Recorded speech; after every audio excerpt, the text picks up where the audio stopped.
Veja, esses balões vermelhos simbolizam as ações boas que nós fizemos, a caridade que nós praticamos. E essas pessoas, simbolicamente, estão sendo elevadas aos céus. E esse aqui não está indo ao céu, né? Está preso em que será? Já mostrei essa figura para vocês? Então, ele está preso aos bens materiais. Consequências do egoísmo. Eu gosto dessas figurinhas porque elas falam por si, por muito mais do que páginas de livros, né? Não vos inquieteis pela posse do ouro. É o novo item que nós estamos entrando. Não vos inquieteis pela posse do ouro ou da prata. Jesus dá essas instruções aos apóstolos, quando Jesus orienta os apóstolos a ir pregar, anunciar o reino dos céus. Então, os apóstolos, principalmente Judas, muito preocupado com a parte de dinheiro e de alimentos, isso e aquilo. E na hora de sair, Jesus dá essa orientação aos apóstolos. Não vos inquieteis pela posse do ouro ou da prata, ou de outra moeda em vosso bolso. Não prepareis nenhum saco para o caminho, nem duas roupas, nem sapatos, nem bastões, pois aquele que trabalha merece ser alimentado. Não faça isso, não faça aquilo. Por quê? Aquele que trabalha merece ser alimentado. Aquele que trabalha na obra de Deus, com certeza será alimentado. Merece e será alimentado.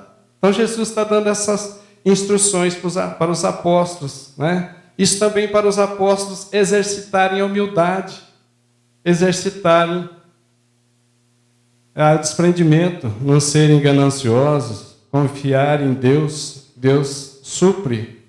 Então, Jesus continua dizendo, em qualquer cidade ou em qualquer vila que entrardes, informai-vos de quem é digno de vos hospedar. Ou seja, quando chega numa cidade, vai se hospedar 12 apóstolos, se bem que eles não iam todos juntos, iam 2 a 2 para lugares diferentes. Então eles iam na cidade saber quem tinha um bom coração para hospedar alguém que não pode pagar a hospedagem. Informai-vos de quem é digno de vos hospedar, de quem é desprendido, de quem é caridoso. E permanecei na sua casa, até que vos retireis. Ao entrar na casa, saudai-a, dizendo que a paz esteja nesta casa. Se esta casa for digna disso, vossa paz virá sobre ela, a casa. Se não for digna da paz, vossa paz voltará para vós. Significa que nós deveremos permanecer em paz, ainda que a gente atravesse por turbulências, ainda que a gente atravesse por lugares de energias desfavoráveis. Mantenha a paz. Quando alguém não quiser vos receber, nem escutar vossas palavras, sacude a poeira de vossos pés ao sair dessa casa. Não tem uma música que diz, levanta, sacode a poeira, dá a volta por cima? Isso, Jesus está dizendo, sacude a poeira dos vossos pés, da sandália, não guarde ressentimento. Não fique magoado porque eles não quiseram te ouvir. Não fique ressentido porque eles não quiseram ouvir o Evangelho, a Boa Nova. Eu vos digo em verdade que, no dia do julgamento, Sodoma e Gomorra serão tratadas menos rigorosamente do que essa cidade, que não vos recebeu. Sodoma e Gomorra era uma cidade de muitos materialistas, e eles não obedeciam à lei de Deus. Eram duas cidades que tinham esse comportamento, né? Então, Jesus está orientando os apóstolos, no sentido, veja, até mesmo de segurança aos apóstolos. Porque se eles vão com um provimento grande de ouro, de moedas, de pratas, em lugares que eles não conhecem, isso estimula a cobiça e o roubo e o assalto, ou não é? Ou será que hoje as pessoas podem andar na rua com colar de diamantes e de ouro e etc.? Ainda que ele tenha o colar, ainda que ela tenha o colar, não pode usar. Isso desperta a cobiça, o assalto e a consequência até da gente morrer, não é? Então, Jesus orienta eles para que eles também vão, para que eles viajem em segurança, já que não tinham o que ser roubado. Não é? Os assaltos ocorrem mais nas mansões, não é isso? Do que nas casas casebres. Se o assaltante entrar numa casa muito pobre, talvez ele fique com pena e deixe algum dinheiro lá, né? Então, um resuminho aqui para nós também. Não vos inquieteis com a posse do ouro. Busque o necessário e valorize a vida espiritual. O interessante disso tudo é o equilíbrio. Mais ou menos assim. Nós não vamos morrer de sede, mas também não vamos nos afogar na água mineral gelada. Temos que ter equilíbrio. Equilíbrio entre o trabalho e o repouso.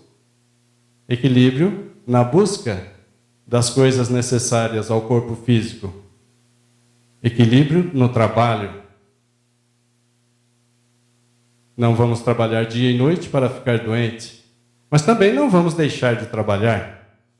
O difícil na vida, e isso eu acho que é em todos os pontos, é estabelecer o equilíbrio. O equilíbrio nos conduz corretamente. Nem muito no excesso de um lado, nem no excesso ou na escassez, do outro lado.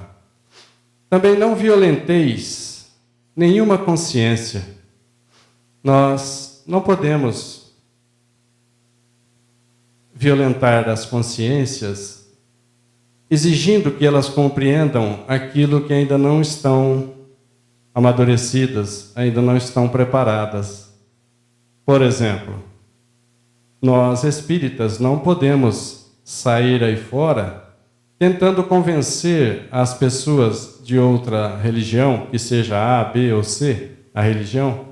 Não podemos desmerecer a religião deles, não podemos dizer que a religião deles está errada, não podemos diminuir a religião deles, porque é como se estivéssemos no alto mar e cada um tem uma tábua de salvação, a religião. Então, a pessoa da religião A, aí fora, tem a sua tábua de salvação e vive em equilíbrio, e faz a caridade, e é uma pessoa bondosa. Então, nós espíritas não podemos exigir que eles compreendam o que é a reencarnação. Não podemos exigir deles que eles compreendam o espírito e a sua pré-existência antes do berço, e nem a sua reexistência, a sua continuidade, a continuidade do espírito depois do túmulo. Temos que obedecer, temos que ser caridosos com eles, dado que eles ainda não estão maduros para compreender. Por quê? Como nós dissemos, se ele tem a religião A, está em alto mar, como a tábua de salvação, você tira a tábua de salvação dele, convence que a religião A está errada, mas não ofereceu outra tábua de salvação. Ou você ofereceu algo que ele não consegue usar. Então ele fica desamparado, ele fica sem uma tábua de salvação. Ele pode sucumbir por não ter uma religião, e a responsabilidade é inteiramente nossa, de que convencemos que a religião dele estava errada. Então, muito cuidado, não violentemos as consciências por aí e aguardemos que eles também vão amadurecer para a reencarnação, para a pluralidade das existências, para compreender um Deus tão amoroso com cada um de nós. Por mais que a gente faça as coisas erradas, por mais que a gente insulte, Deus, Ele não altera nada o amor que Ele tem por cada um de nós. Nós não conseguimos ofender a Deus, nós não conseguimos mudar esse amor intenso que Deus tem por cada um de nós. Essa busca que Deus faz em cada um de nós, isso é muito profundo, muito intenso. Deus nos busca o tempo todo. Deus aguarda que cada um de nós retribua um abraço, concordando de ter sido emanado, criado por Ele, de concordar com o universo como é. Deus aguarda até hoje esse abraço de concordância de cada um de nós. Então não forceis ninguém a mudar de crença, acabamos de falar, né? Não reproveis os que não pensam como vós, porque a gente às vezes chega em situações assim aí fora. Você aceita a reencarnação? A pessoa responde, aceito. Ah, então eu vou te ajudar. Você aceita a reencarnação? Não. Ah, então não vou te ajudar. Não é assim. Não é assim. Porque não é acreditar na reencarnação ou deixar de acreditar na reencarnação que nos salvará. Fora da caridade, não há salvação. E isso para qualquer religião. Isso é que é importante. Mais vale um ateu caridoso do que um religioso hipócrita. Percebe? Também é muito válido. Acolhei os que venham a ter convosco. Acolher todos os que venham a ter conosco. Deixai tranquilos os que vos repelem. Portanto, não vos inquieteis pela posse do ouro. Muitas vezes nós ficamos preocupados com o acumular, com o exterior nosso, com a busca de valores efêmeros, valores sombras, valores que são ilusões. E deixamos para trás os valores reais, que são os valores espirituais. O que é que nós estamos enviando para o plano espiritual para construir a nossa casa? A nossa casa aí é simbólica, tá? Mas é a casa mental, a casa espiritual. Que vibração nós estamos buscando para estarmos harmônicos, felizes, em paz, quando deixarmos o corpo físico? Isso é muito importante. Esse exercício também do pensamento, já que nós já exercitamos as ações e corrigimos e evitamos as más ações, nós também já conseguimos evitar as palavras ruins, os palavrões. Nós já nos policiamos nisso. Nós já temos essa disciplina sobre as ações e sobre as palavras. Precisamos ter também a disciplina sobre o pensamento, porque o pensamento é a raiz, é a causa de todas as ações. O pensamento é a causa de todas as palavras também. Então, a busca nossa é uma busca de espiritualização. Mas para quê? Para mostrar para o vizinho que nós já sabemos algumas coisas que ele não sabe? Não é isso. Isso não deve nos preocupar. Nós devemos focar as nossas ações, as nossas palavras e os nossos pensamentos na vida espiritual, nos exemplos deixados por Jesus, nos ensinamentos de Jesus. Por que Jesus? Porque Jesus foi o único que pregou dando exemplo. Percebe? Pregadores, tem muitos, mas aqueles que dão exemplo do que pregam, são poucos. Jesus exemplificou tudo o que ele ensinou. Jesus ensinou o perdão no momento que ele está sendo assassinado na cruz. Isso é difícil. Porque, para mim, pregar como faço agora, teoricamente, é muito fácil. Mas Jesus faz, exemplifica, ensinando e com suas ações, com suas palavras também. Isso é maravilhoso. Isso é o que dá crédito a ele. Por isso, nosso modelo e guia é Jesus, né? Então, realmente, nós temos que buscar as coisas espirituais e, exatamente, sentirmos o que estamos pedindo, como foi a leitura inicial. O que nós estamos pedindo? Nós vamos conseguir. O que nós buscamos? Nós vamos conseguir. Com certeza. O universo foi criado com amor, pelo amor e para o amor. Tudo que está ao contrário do amor está fadado ao insucesso, ao fracasso, à derrota. Tudo. Vale para as coletividades, cidades, vale para as instituições econômicas, instituições sociais, instituições religiosas. Se estiverem desalinhadas com o amor, o fracasso é inevitável. Em tudo na vida. Então o universo foi criado pelo amor. E o restante é filhos revoltados, rebeldes.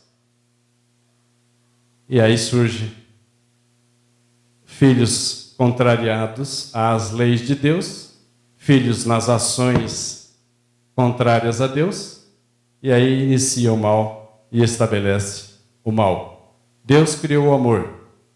Alguns filhos preferiram o ódio. Deus criou a caridade. Alguns filhos quiseram só para si, no egoísmo. Deus é a criatura mais humilde do universo. Deus criou a humildade. Alguns filhos preferiram ser orgulhosos. Muitos filhos confiaram em Deus, estão com Ele. E alguns filhos descrentes buscaram se virar sozinhos.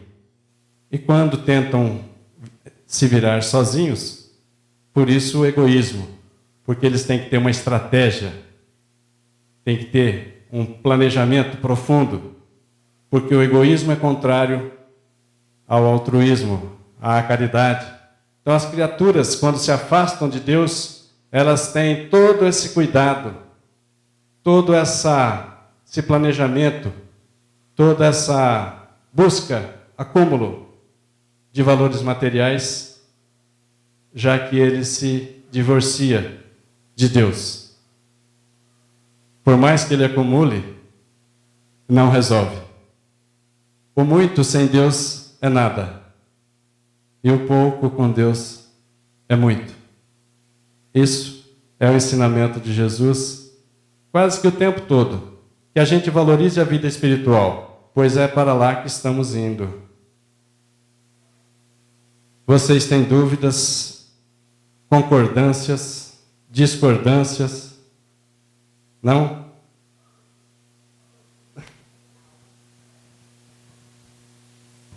Jesus é a criatura mais sábia que já passou pela terra. Ele é mais moderno do que os modernos de hoje.